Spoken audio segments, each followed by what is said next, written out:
bagong lugawan dito. Lugawan ni nanay. Ay, kailan mo pa sila sikretong meron akong lugawan dito?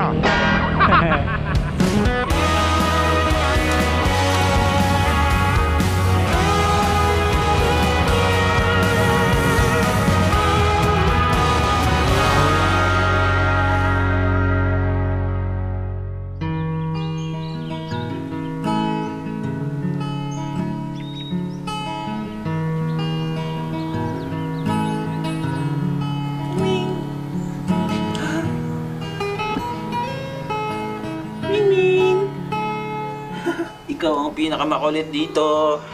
Pumapasok agad-agad sa bahay pag nakita yung pinto. There you go, the mommy. Tulog, puya. Nag-aalaga ng 3 niyang anak. Ang dami ng pusa dito sa bahay. Good morning mga first timers. Anong first time ang meron sa inyo ngayon? Kape.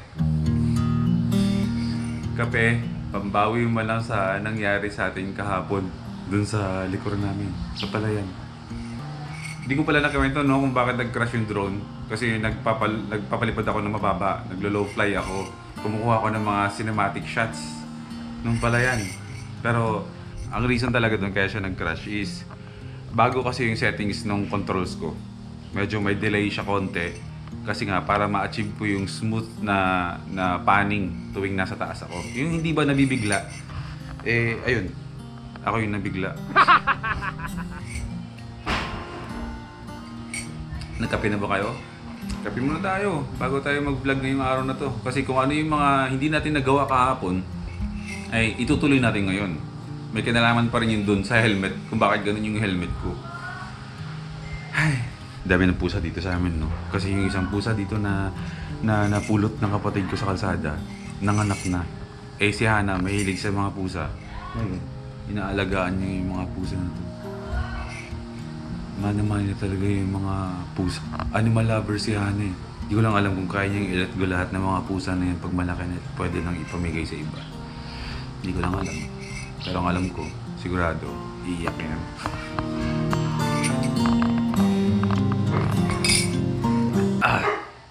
Babe! Kanina, nung may dumating na Lazada, may in-order ako sa Lazada na hindi ko alam kung ano, hindi ko matandaan. Hindi ko matandaan kung ano pinag-order ko, pero maliit na bagay lang naman. Buksan natin sa loob. Nako! Andiyan na naman kayo! Maapakan na naman kayo mga muning-muning! Si Rockstar! Ha? Rockstar! Ilipat mo kaya sila na, baka mamaya maapakan ko yan. Oh, ikaw kalit-lit mo pa naman oh. Ano? Kaya mo bang tumingala? Ilipat mo sila, baka maapakan ko. Dab mo sila, di ba? Dito po yung ano nila eh. Dito po kasi sila kumakagat. Anong gusto mo paglaki mo? Vet. Vet. Pangarap niya talaga maging vet paglaki. Magkaroon siya ng sarili niyang shop. Di ba? Ang alam ko yung pagiging vet, parang pagdodoktor din yun, di ba? Kailangan ko magsipag. Magiging doktor ako ng mga hayop. Alcohol!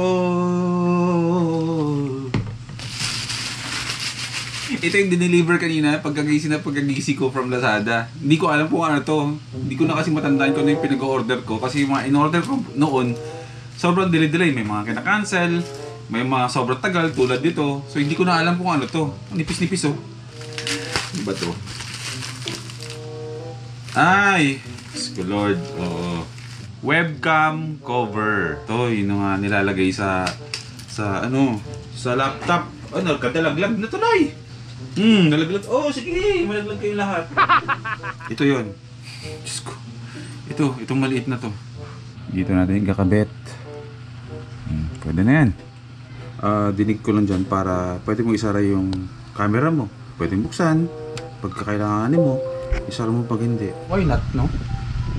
High-tech na ang ano ngayon eh, teknolohiya eh. Yun, ang nanay ko, nagluluto ulit. Galunggong. O yan. Namiss niyo yung nanay ko, di ba? Meron ka bang isa-shoutout, Nay? Yung mga teacher mo ngayon, niha na ngayon sa school? Lalagay mo kausap. Shout out sa kay teacher Mususima Soryo. Saka sa lahat ng mga parents ng kaklase ni Hana. Laban tayo ngayon dahil pahirap. Kaya alam ko naman na tulong-tulong bawat isa. Yung sinasabi ng nanay ko na laban na yan, is laban niya ng sabay-sabay silang matuto kung paano mag-online. Kasi, di ba, online na ngayon ang school. So, si nanay, medyo hindi nga siya techie. Siyempre, yung mga kapanahonan nila, hindi naman gano'n. Telegrama lang dati yung mga kapanahonan ni nanay. Wala namang internet noon. Ngayon, nahihirapan siya ngayon online.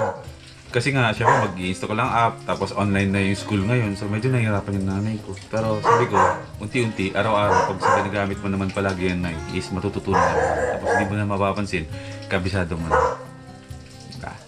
Wala lang school ngayon, nasa bahay na lang. Si Hana, dito na yung mag-aaral sa loob ng bahay, online na. No? Lahat naman tayo eh. Lahat naman ng mga anak natin. Gulay.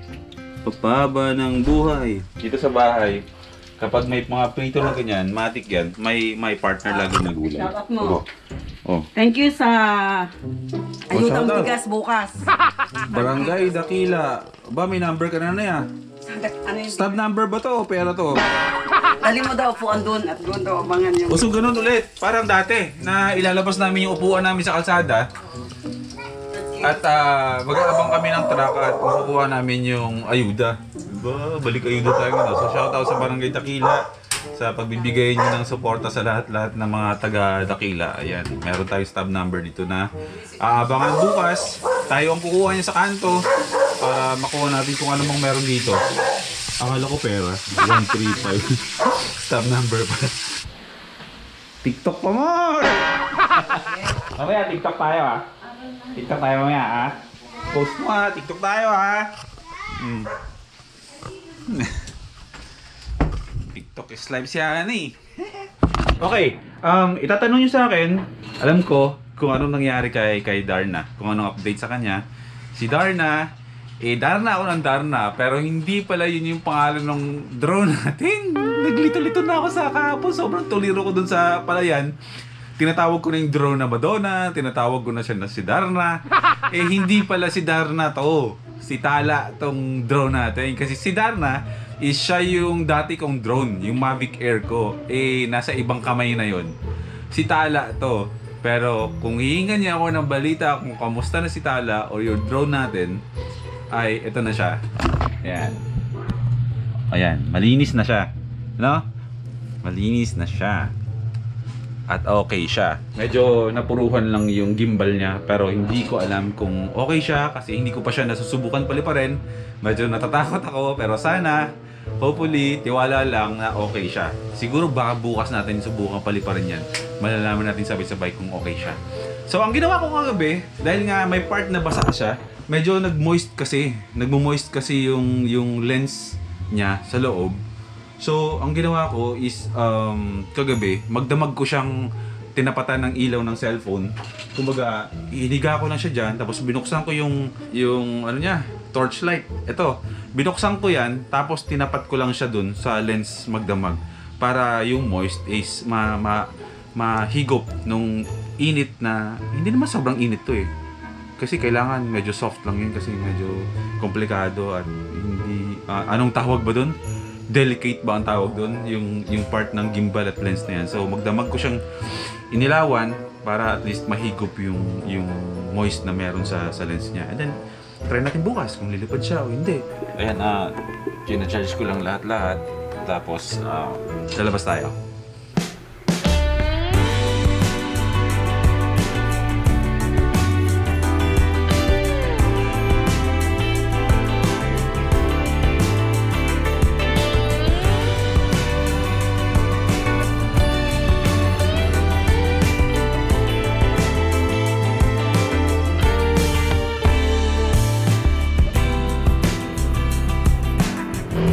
Boy, be on a nutshell.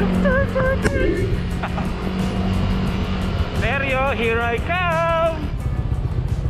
Per, ayos ako babe. Pabili ako juice. As usual, Daichi. Bili na rin ako bro ng bulak, tsaka papalit na rin ako ng bulak. Tapos mamaya balikan ko. Sige, sige. Oh, sige. Basta tulog mo. Ha? Ikaw, ano nangyari sa drone mo? Ay, oo nga bro. Ay nga, nag-crash nga kahapon eh. Bukas ko susubukan. Napanood mo yung vlog ko? Oo. Oo. Yung hingal mo, natatawa ko sa hingal mo. Taas ng stress level ko nung mga panahon na yun. Nilakad mo lang yan hanggang doon. Oo. Dahil pala minutor mo na lang. Sabagay, di mo rin naman alam na dun eh. O, pag minutor ko, mawawala ako sa direksyon ng drone kung saan siya. Ang sakit ng mga binti ko bro, lalo ng kinabukasan. Kasi isipin mo, di ba? Tinatakbo ko, yung lumulubog yung binti ko, puro putik dito. Di ba, bigla nag-crash, no? Eto bro, balikan ko na lang mamaya. Sige, sige. Ah, yes.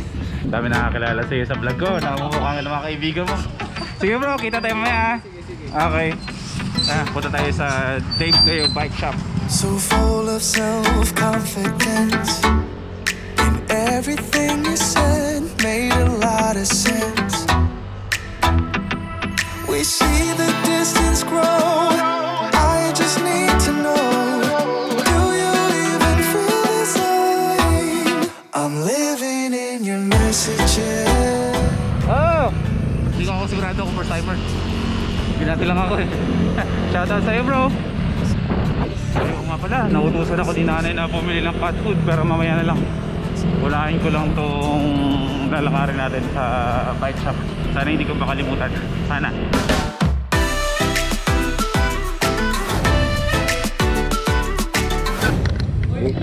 Go bro! O yun! What's up first timer? Sticker? Ito, meron tayo dito. 50 pesos isa, okay lang? Joke lang. Meron tayo dito. Ayan, sticker tayo, sticker. Mga taga dito kayo bro. Kaibigan namin yung kapatid mo. Si Genesis, Master Trike. May trabaho na si Master Trike eh. Nasa NLEX na siya nagtatrabaho. Kaya hindi natin siya nakakasama. O, bigyan ko yun ng sticker ni Boy P tsaka ni One Day Off. Sige sa kayo bro. Subscribe kayo kay One Day Off ha. O sige bro, ingat. Ayun ha, ingat kayo ha. Sige. Magkano po dito sa ano? Sa saging na prituhin gawing barbecue? Banana cue pala? Ah, pwede yan. O sige nga po. 5 piso isang piraso. Opo no? Kahit ano po, 10 piraso? Sige po, sige po. Saan nagagalit yung mga durian mo, kuya? Ano yan? Nidor yan. Ay, hindi ba durian to? Ano nga to? Guyabano. No? Durian? Kasi parang durian, di ba? Aminin nyo, mukhang durian siya. Guyabano pala. Galing Mindoro po. Galing Mindoro to? Paano nakarating sa atin to dito? Mga isang buwan, meron naman kami na Lansones. Oh, sige po. Maraming salamat po ha. Merienda mamaya. Merienda na tayo. Cat food ha, yung cat food, Maclean, huwag mong kakalimutan. Diba? May mga stall rin ng ano, ng mga bilihan ng mga prutas dito. Saka iba mga prutas. Though, madami talaga nagtitinda dito ng mga prutasan. Pero yung mga stall-stall na gano'n, ngayon na lang nagsusubutan. Siyempre, kailangan natin madiskarte kung paano tayo kikita ng pera, di ba? Kasi ang hirap ngayon, masyadong limitado. Kanya-kanyang survive pa. Dito ako mamaya bibili ng cat food kay Patrick. Diyan. Para hindi ko makalimutan, paalala nyo sa akin sa comment section ha. Comment nyo, Boy P, bumili ka ng cat food. Magagalit na naman sa yung nanay Helen mo. Masyado ka akong makalimutin. Okay?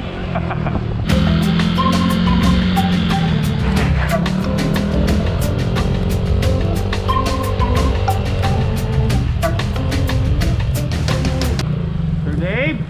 Ano po ba si Sir Dave? Wala po. Ay wala po, sayang po. Mayroon pa naman akong gusto sanang... Buhay pa yung bike? Hindi pa namin naayos ngayon. Okay lang, ako na lang magpaayos. Hindi sir, mamaya lang. Ay, andito pala yung mga tropa natin, mga nagpipiksi dati. First timer si Sir Dave. Yan. Hindi ko pa na-vlog pero dito ako tumatambay sa bike shop. Yan. I-feature natin yan. Babalik ako dito para ano. Sige sir. Ikaw bro, baka may nakalista ka na ng mga isa-shoutout mo ah. Wala pa. Wala ba?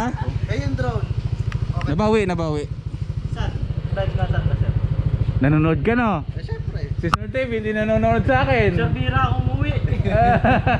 Dala-dala mo cellphone mo. Pag nauwi kami dito, alas 3 na kami na madaling araw matutulog tapos alis na naman sa umaga. Ayun nga, yun yung pinunta ko dito kasi may naiwan akong bike. Kaya suot ko to. Kasi Mamaya sir, baka okay na. mamaya. Oo. Ano bang problema nun? Ituturnilyo ko na lang, butasan ko na lang, gawang para mamaya.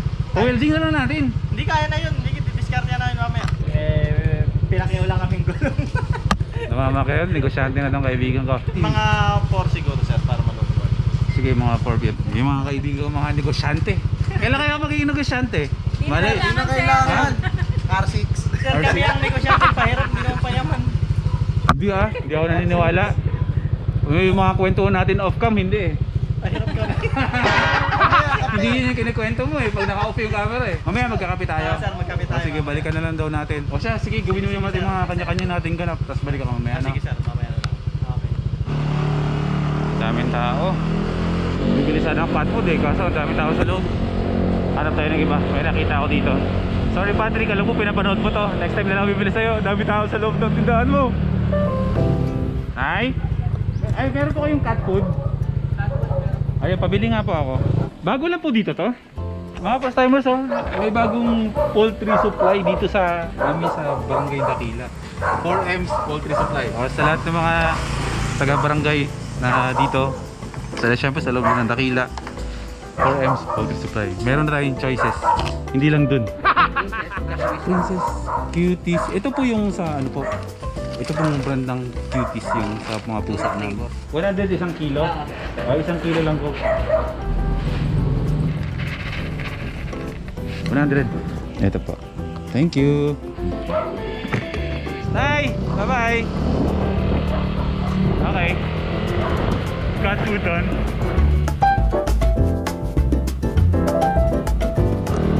Simula na ang pagtatanim. Diba?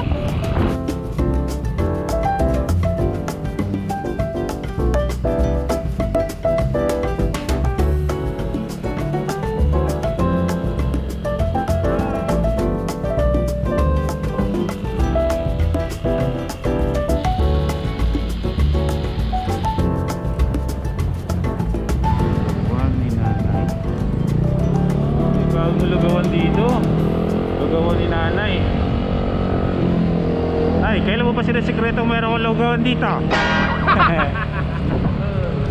Kuliglig. Kuliglig yun, di ba? Ano yung huli nyo? May huli na kayo? Wala pa kayong huli? Nice yan ah. Ano mga isda ang huli dyan? Tilapia. Tilapia? Minsan nga mag ano tayo dito, mag fishing tayo dyan bro no? Meron akong mga rod sa bahay eh. Dito? Hindi, doon sa toko. Hindi, syempre dito tayo. Ano, game. Bukas, babalik ako dito. Dala akong merienda. Habang nang ulit tayo, merienda tayo. Alauna. O bukas, alauna. Puntahan ko kayo dito ha. Oh, sige. Aba, ay sumagot. Tulog ang babaeng maliit. Ayun mga first timers, kasi diba kanina, oh wait lang. Welcome back to May Tambayan. No? Sa ilalim ng punong ano to, kakanta pa eh. Aratilis pala to. Isipin mo yun, katagal-tagal ko na dito tumatambay dito, hindi ko alam na puno pala ng aratilis to. Kailan kayo mamumunga? May bunga na pala. Kailan kayo mahihinog? Ay, meron pang ano. Tawag dito, yun yung sadya natin. Sana ngayong araw na to, ang pumunta dun sa bike shop ni Sir Dave, eh alis daw sila, alas 4 pa daw sila babalik or pwede akong bumalik. So dito muna lang muna ako tatambay, no? Alam niyo ba nakakatulog ako dito? Nawala kasi hindi, nakakatulog ako dito. Sasakay ako ng ganyan at aabante ng konti at gaganyan lang ako.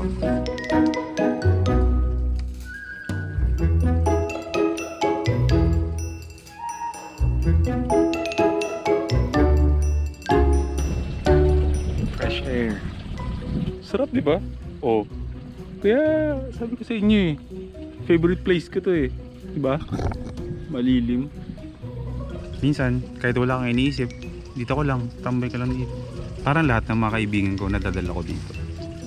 Lahat ng malalapit sa akin.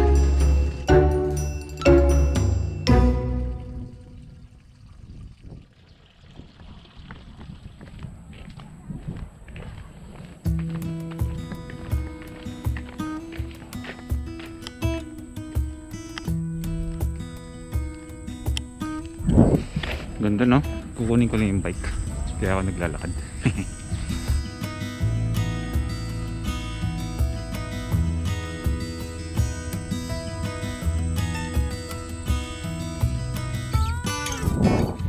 Nandito na tayo!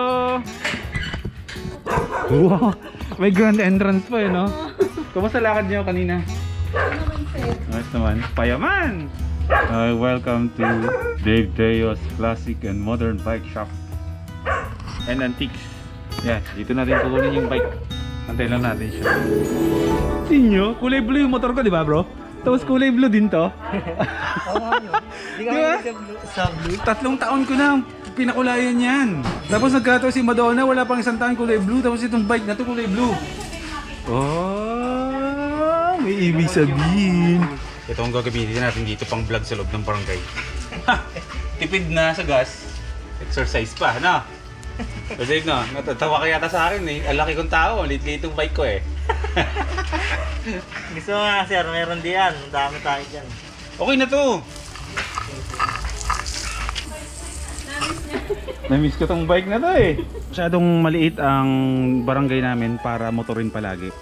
So gagamitin natin itong bike na to. Tayo tuwing umaga. Magpapaalam muna tayo kay Madonna. Pansamantala. Gamit-gamit natin tong bike na to. Dadaan-daan lagi tayo dito sa Dave Deo Bike Shop. Gusto mo ng cute na bike sir na pag gusto mong manghiram? Oh, sige. Meron ako dyan, Meron maliit ba din. dyan? Pero cute.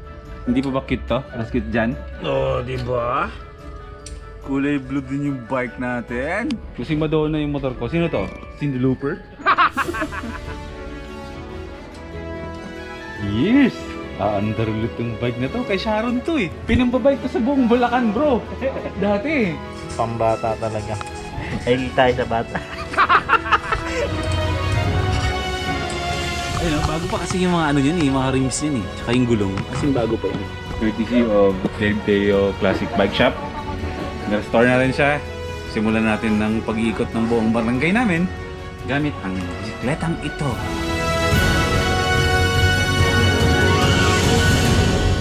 Buo na yung bike natin. Nice bro. So, ito na yun. Kung bakit ako gumawa ng ganitong klaseng helmet na pang bike na nilagyan ko ng action cam dito. Dito na tayo sa loob ng barangay namin. Mag-iikot-ikot tayo. Tapos mag-adventure tayo gamit ang bisikletang yun. Ayos ba yun bro? Okay. O, tipid tayo sa gas ngayon. Natututo na tayo magtipid sa buhay ngayon. Papayat pa. Papayat pa! Ayun, exercise pa! Di ba? Nakatipid ka na sa gas. Exercise ka pa. Ha! Ayos. Ang babay na tayo sa kanila. Bye-bye! Kabi-kabi na kami.